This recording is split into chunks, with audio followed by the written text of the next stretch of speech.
All right, today we are diving into a huge topic, one that feels like it's everywhere right now, ADHD. But this isn't just going to be about a clinical diagnosis. It's really about something we all feel, that universal battle for our own attention in a world that just will not stop trying to take it. Does this sound familiar to you? You sit down, you've got one thing you need to do, and then poof, an hour's gone and you've done like 100 other little things instead. It's a feeling almost everybody can relate to. So what's going on? Is it just us, or is the world itself actually making it harder and harder to focus? To get to the bottom of that, we first have to really understand what we're talking about when we even say the word ADHD. So, first things first, we have got to clear the air. There are so many myths, so many stigmas floating around about ADHD. Let's just push past all those stereotypes for a minute and actually look at the facts. This is a big one, right? You hear it all the time. Because the symptoms, losing things, struggling to finish a project, they look like stuff everyone does sometimes. So it's really easy for people to just dismiss it as, oh, you just lack willpower. But that's a complete misunderstanding of what's actually happening in the brain. Okay, now this is the key. The word to focus on here is degree. According to psychiatrist Dr. John Kruse, whose work we're digging into, the diagnosis isn't about having some weird, unique symptoms nobody else has. It's about these totally common behaviors being so intense, so constant, that they cause real, significant problems. At your job, at home, in your relationships. It's the difference between, say, misplacing your keys once in a while and doing it so often you're constantly late for everything. And here's the clinical reality of it. ADHD is a real medical diagnosis, and it's based on a really specific list of 18 symptoms. For an adult to be diagnosed, they need to consistently show at least 5 of these. And, this is the important part, to a point where it's genuinely messing up their life. So we're not talking about a casual label here. This is a specific medical condition with very clear rules. Okay, so if it's not a lack of willpower, then what is it? Well, Dr. Kruse gives us this absolutely fascinating way to think about the ADHD mind. It kind of shifts the whole conversation away from deficits and more towards a different kind of wiring altogether. This slide just lays it out perfectly. Most neurotypical brains are what you could call importance-driven. You might absolutely hate doing your taxes, but you do them because you know they're important. You know there are consequences if you don't. The ADHD brain, on the other hand, is interest-driven. It doles out focus based on what it finds genuinely engaging, or new, or challenging, not just what's on some boring to-do list. And here's Dr. Kruse putting it in his own words. I love this quote. The person with ADHD isn't clueless. They know the taxes are important. They're thinking, yeah, taxes. But their brain's attention system is just powerfully yanked toward whatever is more stimulating in that exact moment, whether that's a basketball game or, a funny video of a cat falling off a table. And this leads us to the so-called superpower of ADHD, hyperfocus. This is that state where you get so sucked into something you find interesting that hours can go by, the room could catch on fire, and you wouldn't even notice. And this proves the point perfectly. The problem isn't a deficit of attention. They have plenty of attention. It's a deficit of being able to control and direct that attention wherever it needs to go on command. But, and this is a big but, this trouble with regulating attention isn't just about missing a few deadlines or getting sidetracked. It can have really serious, life-altering consequences that, honestly, are almost never talked about.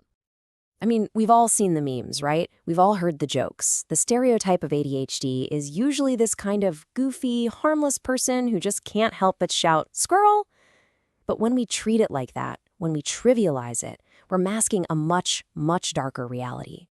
Okay, you might want to brace yourself for this one.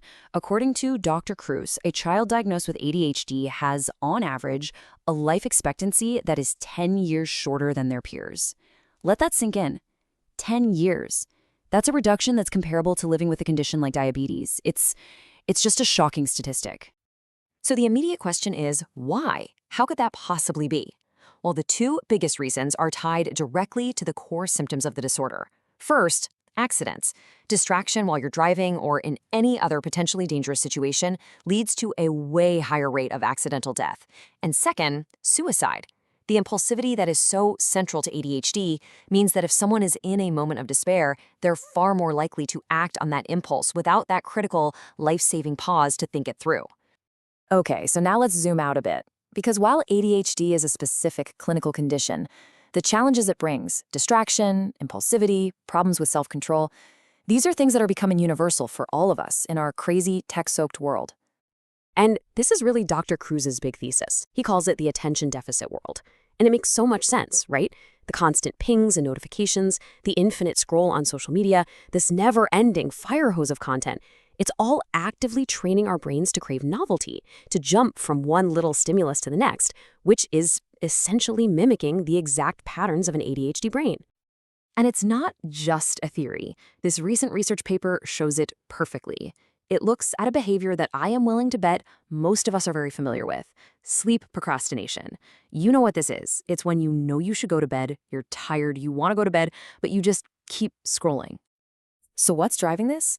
The data here is crystal clear. Our devices are the #1 culprit. A staggering 86% of people who browse social media before bed end up putting off sleep. And it's not just some casual habit. For 78% of them, it's linked to a real feeling of addiction. This just shows this massive disconnect between what we intend to do and what we actually do, all driven by our tech. And this has real, measurable consequences. The study found that people who regularly put off sleep to scroll on social media reported that their general health was significantly worse. On a 5-point scale, look at that difference. Their self-reported health was noticeably lower than those who put the phone away. So this isn't just about feeling tired, it is affecting our overall well-being. And here's where it all connects, where it all comes full circle. The study found that this whole sleep procrastination thing is tied to having a really irregular sleep schedule.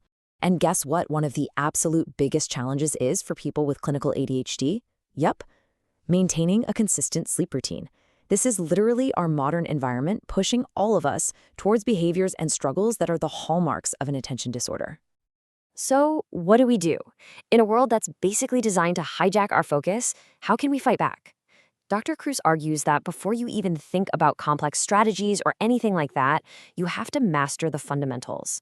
The foundation for getting your focus back isn't complicated. It's all about getting back to the basics.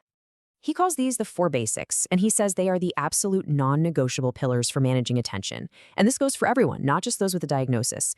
Number 1, get your sleep on a Loctite schedule. Same bedtime, same wake-up time, yes, even on weekends.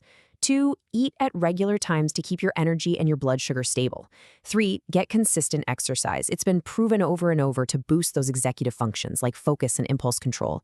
And finally, number 4, you have to actually schedule time to just unwind and de-stress. These simple, maybe even boring habits are the absolute bedrock of taking back control of your own mind. Which really just leaves us with one last big thought. In an economy that literally profits from us being distracted, in a world that is constantly pulling at our focus from a million different directions, maybe the ability to consciously control and direct our own attention isn't just a nice little skill to have anymore. Maybe it's the most essential, the most important survival skill of all.